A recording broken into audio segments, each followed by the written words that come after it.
우리 사무엘하 방금 읽은 15장 말씀을 가지고 위기 속에서 빛나는 신앙이라는 제목으로 하나님 말씀 나누겠습니다. 발명왕 에디슨이 있습니다. 수많은 발명을 한 그가 죽고 탄생 100주년 되는 기념 행사가 열렸다고 합니다. 그 자리에서 에디슨이 사용하였던 책상 서랍을 열어보는 순서가 있었답니다. 에디슨은 살아생전에 다른 사람이 자기의 서랍을 열어보는 것을 아주 싫어했다고 합니다. 그래서 에디슨 책상 서랍에 뭐가 담겨 있는지 아무도 몰랐대요. 죽고 나서 탄생 100주년 기념 행사 때 그 서랍을 열어보는 순서가 있었다라는 거예요. 얼마나 궁금했을까요? 수많은 발명을 했던 에디슨이니까. 서랍을 열어봤더니 정작 아무것도 없고 종이 쪽지 하나 있었다고 합니다. 그런데 거기 종이 쪽지에 이런 글이 쓰여 있었다고 합니다. 캄캄할 때, 어두울 때 요나를 생각하라. 무슨 말입니까? 에디슨도 수많은 위기가 있었겠죠. 발명이 쉽게 됩니까? 전구 같은 경우에는 10,000번을 실패했다고 하죠. 하나 발명하기 위해서 수많은 실패, 수많은 아픔, 수많은 위기가 있었지만 그 위기를 말씀을 가지고 잘 극복했다라는 것입니다. 사랑하는 여러분, 성공한 사람들은 위기가 없는 사람들이 아니라 위기를 극복한 사람입니다. 세계적으로 유명한 권투 선수 가운데 조지 퍼먼이라는 분이 계십니다. 그는 또 다른 유명한 권투 선수 무하마드 알리에게 졌죠.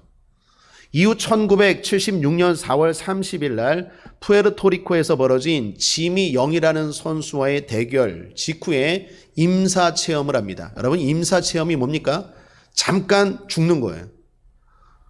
너무 심하게 맞아서 녹초가 되었는데 탈의실에 가서 실신을 했는데 그 짧은 시간에 죽음을 경험한 거예요.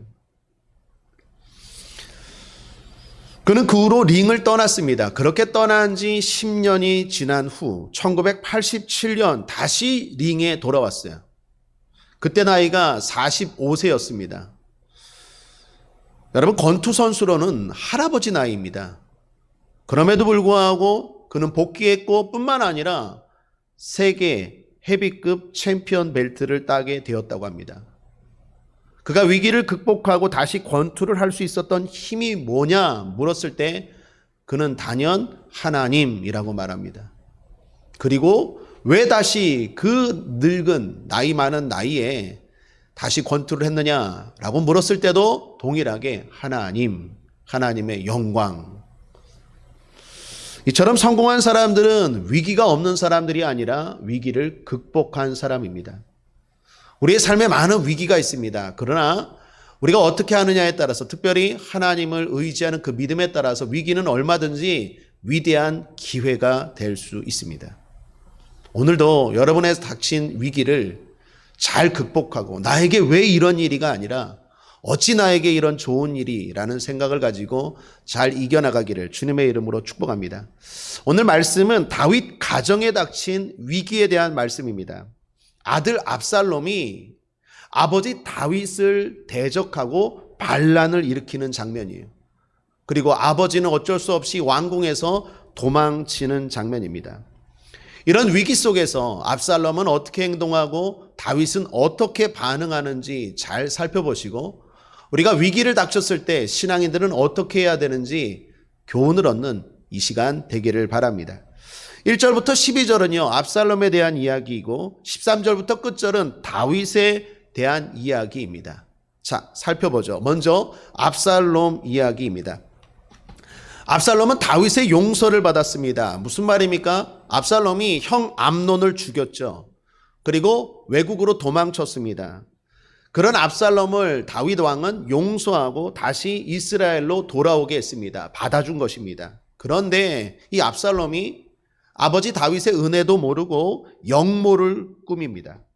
이른 아침부터 성문길 곁에 나갑니다. 왜 나갑니까? 거기는 당시 재판장과 같은 곳입니다. 거기서 시시비비 여러 가지 송사들을 백성들이 판결을 받는 곳입니다.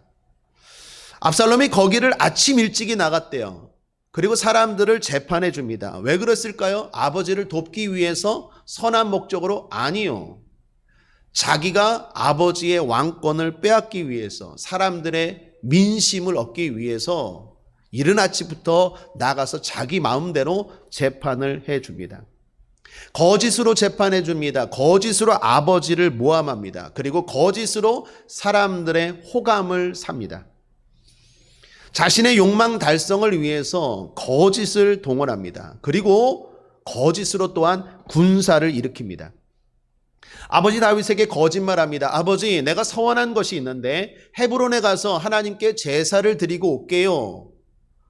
그러면서 헤브론으로 갑니다. 그냥 가지 않고 자신의 영모에 대한 계획, 의도를 모르는 200명의 고위 신하를 데리고 헤브론으로 갑니다.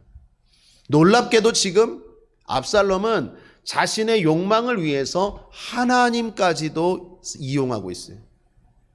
욕망을 위해서 온갖 거짓과 수단과 방법을 가리지 않고 하나님까지도 거짓말하면서 자신의 욕망을 이루기 위해서 노력합니다. 그렇게 한 지가 몇 년? 4년이래요. 하루 이틀 그렇게 한 게 아니에요. 4년 동안 주도 면밀하게 아주 치밀하고 아주 열심히 준비했어요. 그 결과 성공했습니다. 왕권을 빼앗았어요. 사람들의 마음을 다 압살롬 자기에게 돌아오게 했습니다. 아버지 다윗은 이제 왕궁에서 쫓겨가는 상황이 돼요. 여기 압살롬을 보십시오. 마치 진짜 성공한 것 같아요. 그러나 이게 진정한 성공일까요? 사랑하는 여러분, 오늘날 이 땅에도 마찬가지입니다. 이처럼 거짓으로 자신의 목적을 이루려는 사람들이 있어요. 거짓된 방법으로, 거짓된 수단으로, 심지어 하나님까지 들먹이면서 자신의 야망, 자신의 욕망을 해결하기 위해서 노력하는 사람들이 있습니다. 그런 노력들 때문에 때로는 선한 사람들이 피해를 입기도 해요. 이게 과연 성공일까요? 이게 과연 복일까요? 자, 그럼 다윗을 일단 봅시다. 다윗은 이런 상황에서 어떻게 합니까? 다윗 입장에서는 큰 위기입니다. 다윗 아들 압살롬의 반란 소식을 들었어요. 그의 반란에 참여한 군사들이 많았습니다. 그래서 큰 전쟁을 치러야 하는 상황이었습니다. 그때 다윗이 어떻게 행동하는지를 잘 보십시오. 14절입니다. 함께 읽어보겠습니다. 다시 시작. 다윗이 예루살렘에 함께 있는 모든 신복에게 이르되 일어나 도망하자. 그렇지 아니하면 우리 한 사람도 압살롬에게서 피하지 못하리라. 빨리 가자. 두렵건대 저가 우리를 급히 따라와서 해하고 칼로 성을 칠까 하노라. 다윗이 선택한 방법은 뭡니까? 도망치자. 여러분, 너무 의외의 선택 아닙니까? 도망치지요. 다윗은 왜 이때 도망쳤을까요? 오늘 본문은 말합니다. 죽을 수 있기 때문에. 맞습니다. 그것도 이유가 될 수 있어요. 더욱이 싸워야 될 상대가 누구입니까? 아들이잖아요. 이겨도 슬프잖아요. 그러니까 도망쳤을 수도 있어요. 그런데 진짜 이유는 그게 아니에요. 다윗이 도망친 이유는요, 진리 때문입니다. 여러분 잘 보십시오. 지금 예루살렘입니다. 예루살렘은 우리 앞서 살펴본 것처럼 난공불락의 성이에요. 예루살렘은 여호수아 시대 때도 정복하지 못했어요. 거기 사는 여부수 사람을 쫓아낸 게 다윗이에요. 다윗. 그러니까 여호수아 시대 때 가나안 땅을 하나님이 주셨는데 여호수아 시대 때도 예루살렘 정복하지 못하고 사사기 시대 때도 정복하지 못하고 다윗 시대에 와서 사울 시대에도 정복하지 못하고 다윗 시대에 와서야 정복한 게 예루살렘이에요. 여부수 민족을 쫓아내고 정복한 게 왜 그랬을까요? 그만큼 정복하기 힘든 난공불락이 예루살렘이에요. 다윗 입장에서는요, 예루살렘에서 있는 게 훨씬 더 유리해요. 전쟁하면요 훨씬 더 유리한 거예요. 근데 왜 도망쳤을까요? 예루살렘이 어떤 곳입니까? 하나님의 거룩한 도성이에요. 다윗은 지금 죽는 게 두려워서 또는 아들과의 싸움 때문에 도망친 게 아니라 예루살렘 성에서 싸우면요 전쟁이 길어져요. 하나님의 도성에서 전쟁이 길어지고 그러면 그 피해는 다 민간인인 백성들에게 돌아가는 거예요. 그래서 다윗은 싸움을 피하여 도망치고 있다라는 것입니다. 다윗은 진리를 위해서 수단과 방법을 동원하지 않아요. 다윗은 진리를 위해서 오히려 자기의 이익을 포기합니다. 그런 다윗을 하나님이 내버려 두십니까? 그렇지 않아요. 하나님이 더욱 함께 하십니다. 또 하나 이런 다윗의 모습을 볼 수 있는 게 있어요. 그것이 용병에 대한 태도입니다. 다윗이 예루살렘을 떠나서 도망치는데 벳메르학이라는 곳에 도착했습니다. 이곳은 다윗의 서쪽에 있던 별장이었어요. 그 별장과 같은 성에 도망쳤는데 그때 다윗이 가드 사람 이떼와 그 무리들에게 이런 말을 합니다. 19절 20절을 보십시오. 함께 읽어보겠습니다. 시작. 그때 왕이 가드 사람 이떼에게 이르되 어찌하여 너도 우리와 함께 가느냐? 너는 쫓겨난 나그네니 돌아가서 왕과 함께 내 곳에 있으라. 너는 어제 왔고 나는 정처 없이 가니 오늘날 어찌 너로 우리와 함께 유리하게 하리요? 너도 돌아가고 내 동포들도 데려가라. 은혜와 진리가 너와 함께 있기를 원하노라. 여기 이때는요 블레셋 용병입니다. 그러니까 이때와 그 무리는요 돈 받고 싸우는 사람들 있죠. 직업군인이에요. 자, 생각해 보세요. 다윗은 지금 전쟁을 해야 되는 상황이에요. 그러면 한 사람이 귀해요.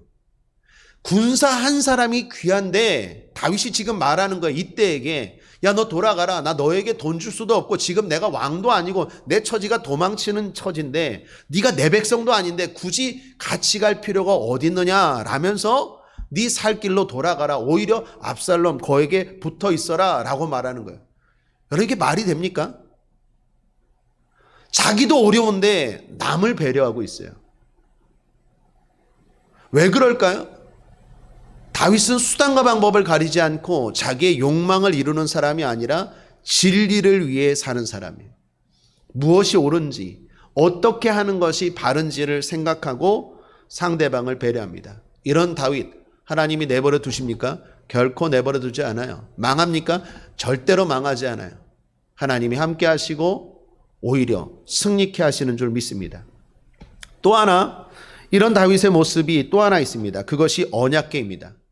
다윗이 도망치려고 할 때 레위인들이 언약궤를 준비했습니다. 언약궤 가지고 갑시다. 언약궤가 뭡니까? 하나님의 임재를 상징하는 거예요.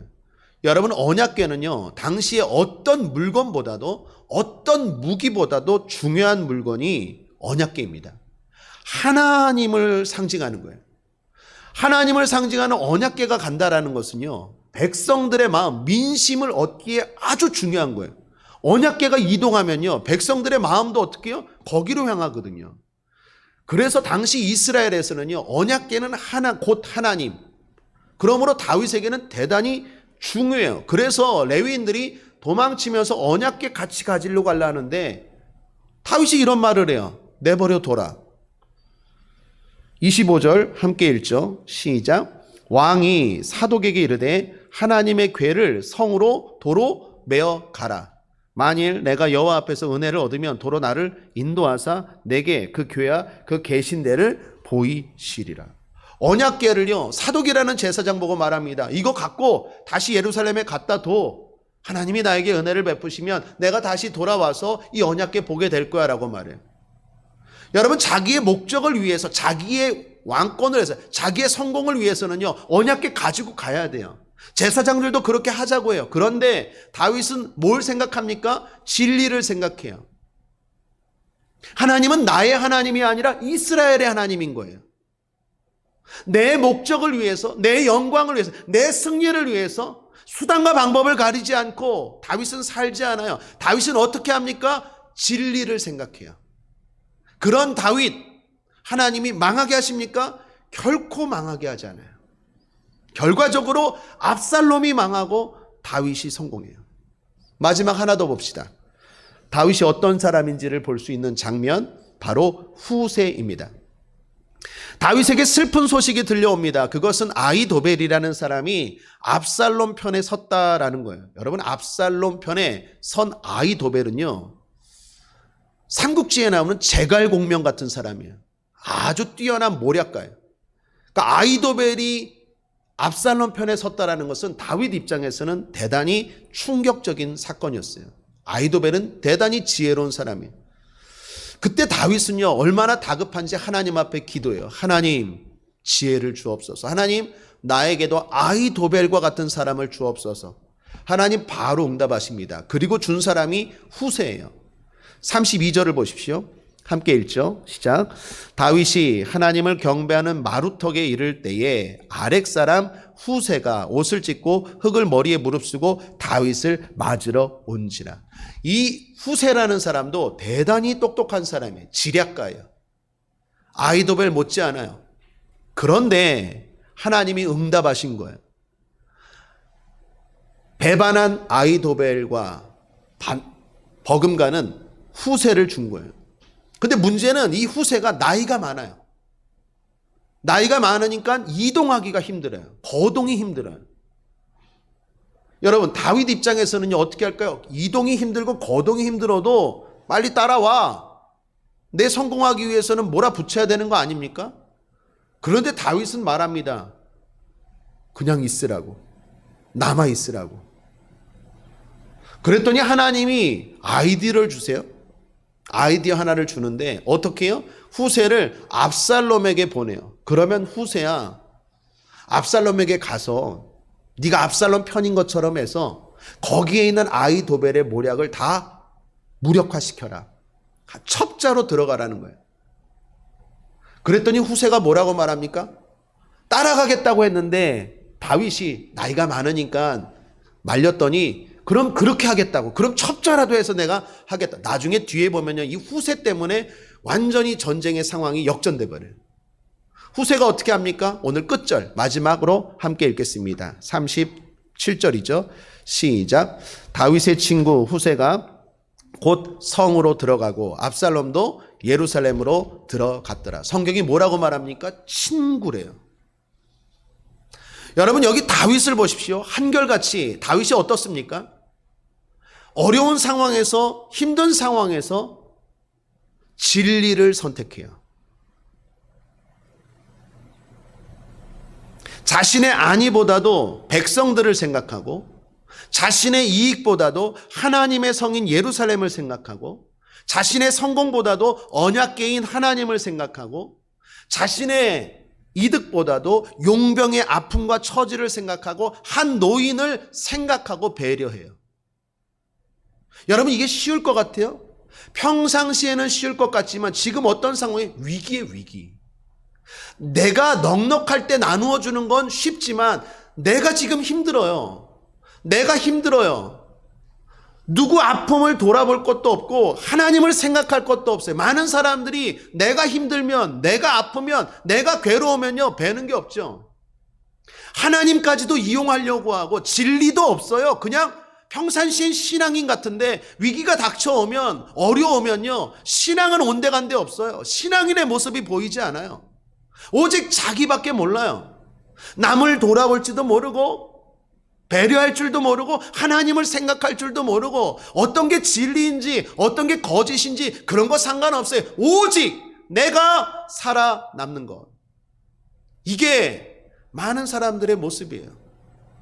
아니, 보통 사람들도 위기가 닥치면 이럴 수밖에 없어요. 그런데 다윗을 보라는 거예요.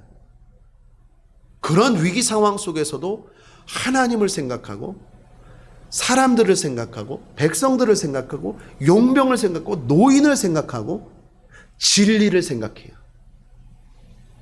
그런 다윗, 어떻게 그럴 수 있을까요? 오늘 결론입니다. 따라하겠습니다.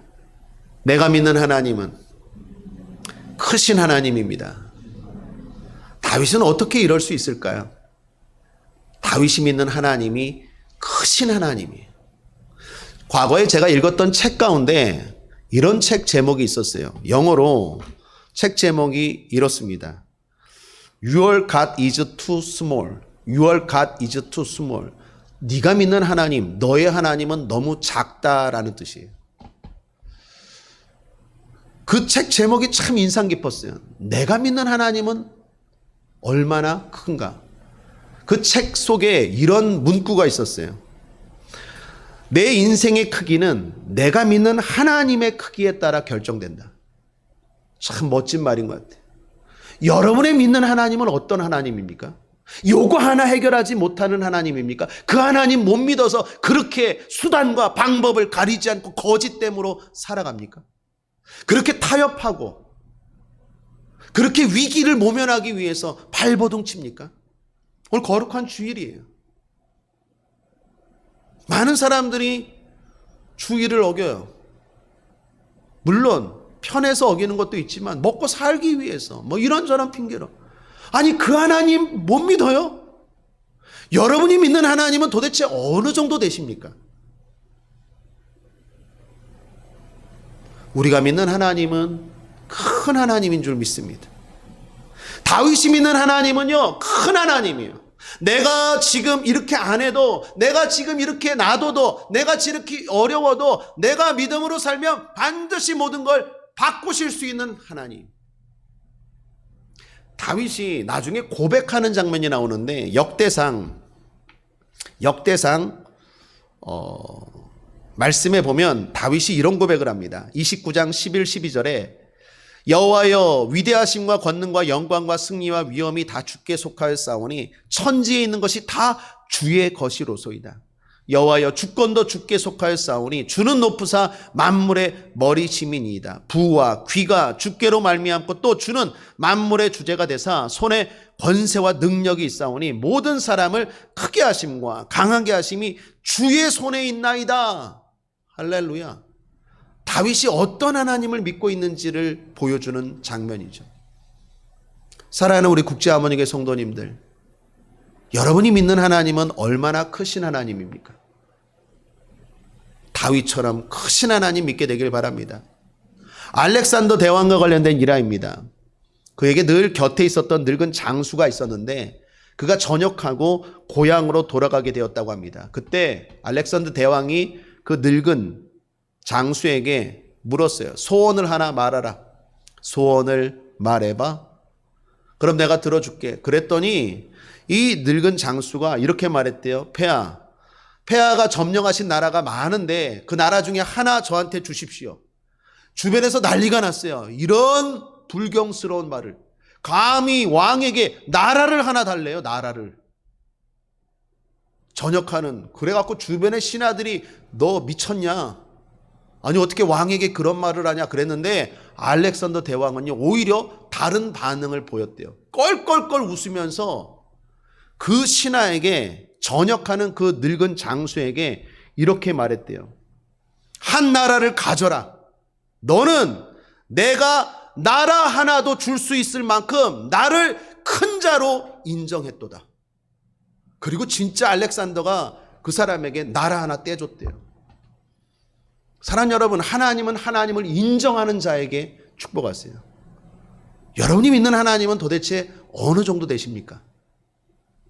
끝으로 목회하면서 이야기 간증 하나 하고 마치겠습니다.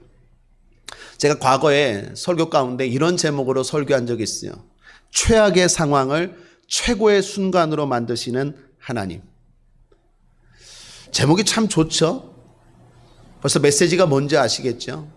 어떤 최악의 상황도 최고의 순간으로 만들어주시는 하나님이라는 제목으로 뜨겁게 열심히 설교했어요.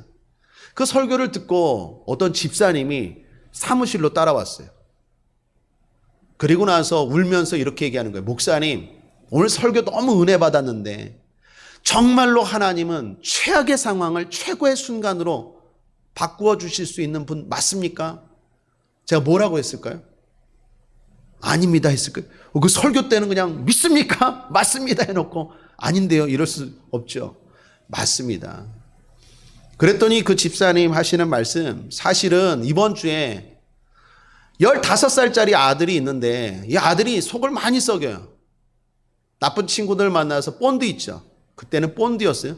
본드 맨날 흡입하고 본드 흡입하고 맨날 학교에서 정학 경고 먹다가 퇴학까지 당했는데 그 주간에 강도를 한 거예요. 강도 짓을 해갖고 경찰서에 간 거예요. 아들을 경찰서에 보낸 15살짜리 아들을 경찰서에 보낸 엄마의 마음이 얼마나 찢어지게 아프겠습니까? 근데 그날 주일날 설교가 최악의 상황을 최고의 순간으로 만들어주시는 하나님이라는 설교가 이 집사님 마음에 와닿은 거예요. 그래서 저에게 묻는 거예요. 따지듯이 묻는 거예요. 하나님, 목사님, 내 상황이 이렇게 최악인데 우리 아들이 본드 흡입하고 맨날 이렇게 정신이 알딸딸하게 살다가 그것도 진짜 괴로웠는데 강도짓 해갖고 이제 경찰서에 갔는데 어떻게 합니까? 그러는 거예요. 그런 마음으로 저를 찾아왔어요. 위로했죠. 그리고 간절히 기도해 줬어요. 그리고 나서 하나님 앞에 간절히 기도했어요. 그랬더니 그 다음 주에 이 집사님이 밝은 얼굴로 찾아왔어요. 목사님, 하나님이 최악의 상황을 최고의 순간으로 바꾸어줬대요. 어떻게 됐는데요? 감옥에서 나왔어요? 그랬더니 하시는 말씀이 소년원에 가서 죄수복을 입고 딱 나오는데 엄마하고 둘이 눈이 마주쳤는데 어떻게 됐을까요? 서로 눈물이 범벅이 된 거예요. 아들도 울고 엄마도 울고 그 철창 사이 두고 면회하면서 그러면서 그 아들이 글더래요. 엄마 성경책 넣어달라고. 그래서 성경책을 넣어줬어요. 아들이 처음으로 성경책을 읽겠다고 성경책을 넣어달라고 한 게 처음이래요. 이 집사님 마음이 너무 기쁜 거예요. 그리고 나서 시간이 흘러 1년 됐어요. 그 아들이 출소했어요. 집사님 그동안 열심히 기도했죠. 어떻게 되었을까요? 제가 볼 땐 이 세상에서 제가 만난 아들 중에서 제일 효자가 됐어요. 우리 아들보다 더 효자가 된 것 같아요. 그 집사님 말이에요. 남들은 20세, 30세에 탕자가 되어서 돌아오는데 우리 아들은 15살 때 깨닫고 탕자가 되어 돌아와 지금 목사님 너무 효자예요. 제가 지금까지 만나본 아들 가운데 제일 효자가 됐어요. 사랑하는 여러분, 우리가 믿는 하나님은 크신 하나님이에요. 어떤 최악의 상황도 최고의 순간으로 바꾸실 수 있는 분인 줄 믿습니다. 그러므로 위기 속에서도 빛나는 저와 여러분의 믿음, 다윗과 같은 믿음 되기를 주님의 이름으로 축원합니다. 기도하겠습니다. 하나님 아버지, 우리의 상황에 어려움과 위기가 찾아올 때도 믿음의 모습을 잃지 않는 우리 거룩하고 복된 하모니교회 성도들 되게 하여 주옵소서. 우리가 믿는 하나님은 결코 작은 하나님이 아닙니다. 크신 하나님입니다.